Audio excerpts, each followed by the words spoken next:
in today's video, I'm going to show you on how to make a Roblox account. Let's get started. First, open Roblox on your device. This time, we'll be using the Roblox app.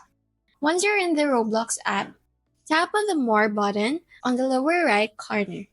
Next, scroll down to the bottom. Tap on the Switch Accounts button. In the pop-up menu, select Add Account button. Next, select Create New Account.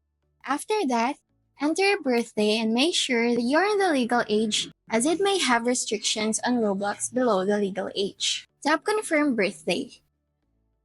Now, enter your username that you want. Make sure that you don't use your real name.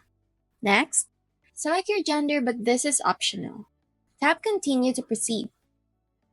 If prompted, you can use your Face ID or passkey for your password. But if you want, you can still create your own password. Wait for a while for your account to be created.